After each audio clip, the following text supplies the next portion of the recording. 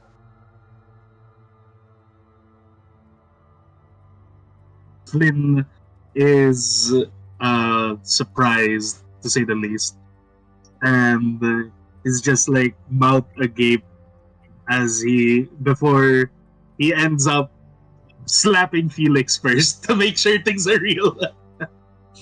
You slap Felix in the face. He stares at you a bit shocked and mutters, "I like that." And then raises his hands. Don't. Okay. Okay.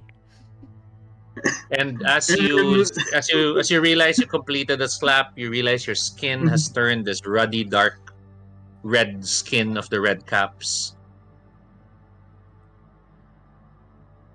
What do you do? Uh, as soon as he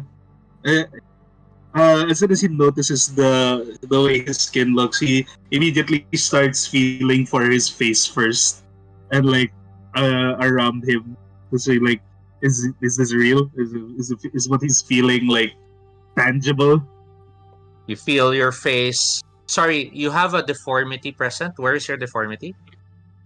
Yeah, it would be the fact that he's the mouth is larger. I believe I wrote it down. So Yeah. hold on. Okay, so you feel that. You start feeling the larger than normal mouth. You start feeling the razor teeth. You're staring at your rubbery skin. And as you turn to Felix, you're about to say something when you feel the most pain you've ever felt in your entire life. Oh my god. Oh no. Oh no. The pain rips through your back. Immediately take 5 levels of damage. Oh no. Does that incapacitate you? Wait, hold on. Let's see. I don't know because of the fact, if I remember correctly, I still have that one bruise, so I should be under 2, 3, 4, 5. Does this put me under mold? Because I don't remember if I healed the bruise from last time. I'm trying to remember from last session. You'll be all the way to mold.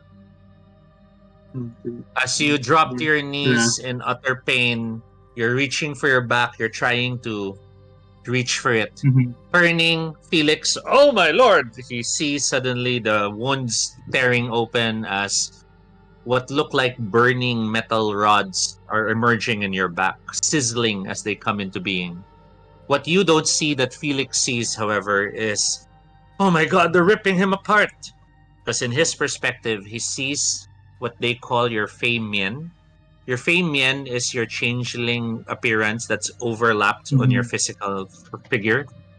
That's what he sees ripping and tearing, sizzling against the iron rods. And as he sees you dropping into your knees in pain, his eyes widening, he mutters, I'm gonna have to cut you up. And it won't hurt.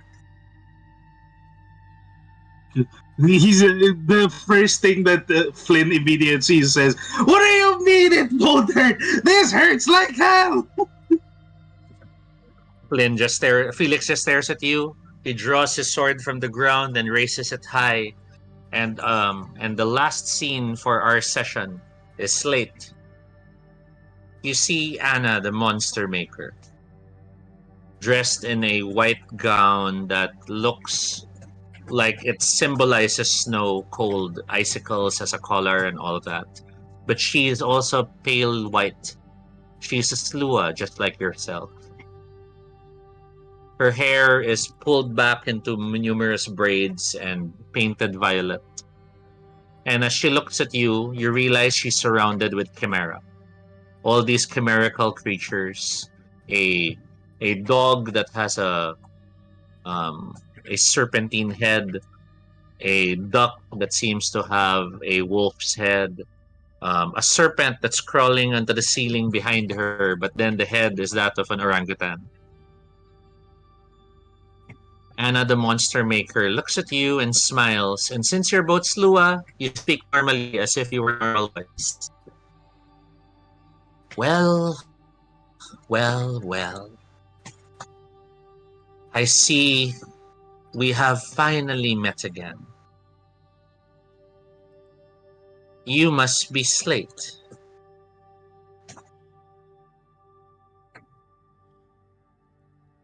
Uh, I am. I was wondering when I'd finally meet the three of you, but it seems your brothers are taking their time. But I guess that can be expected. Your other brother, Mirage, always had been distracted by the need to help others, while the other one is, after all, the bloody lord. She looks at you and smiles.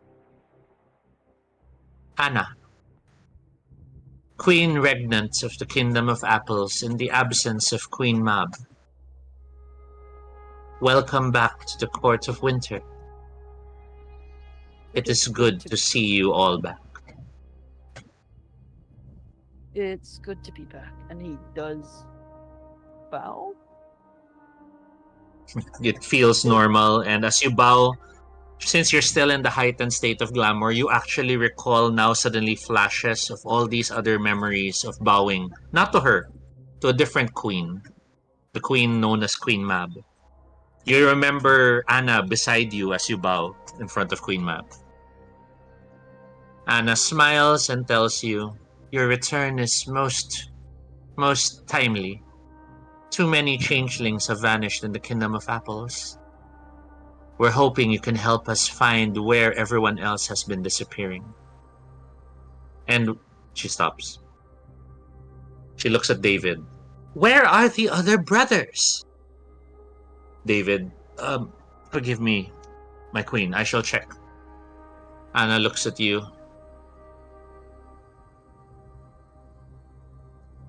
I guess we'll just have to wait for their return. For now, she opens her arms. Would you be against a hug?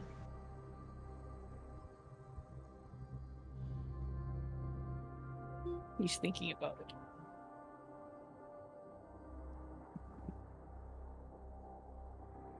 Eyebrows raise.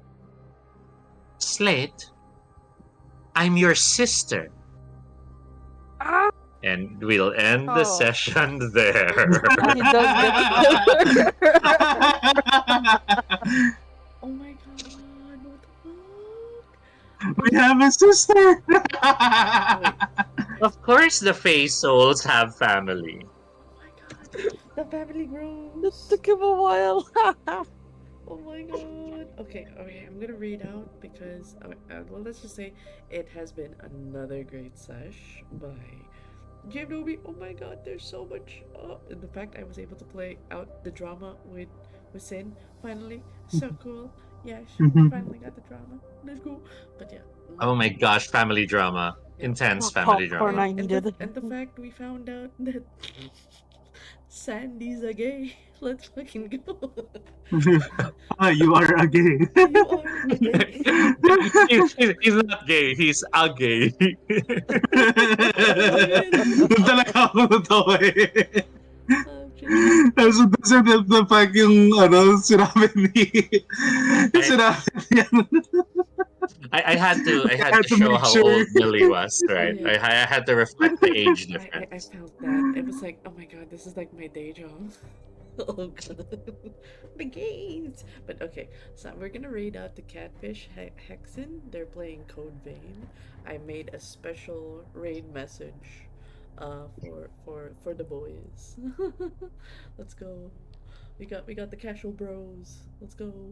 Okay. Thank you again, Toby, for a wonderful sesh. And tune in to the next fortnight for session 4. I'm now too excited again. Yes, we're hoping we'll hopefully we'll get more hours in, but we shall see. But tune in to the next session, episode 4 of the house that no one built. Hope y'all enjoyed, and see you guys in the next stream. Bye. Boy. My patience is waning. Is this entertaining? My patience is waning.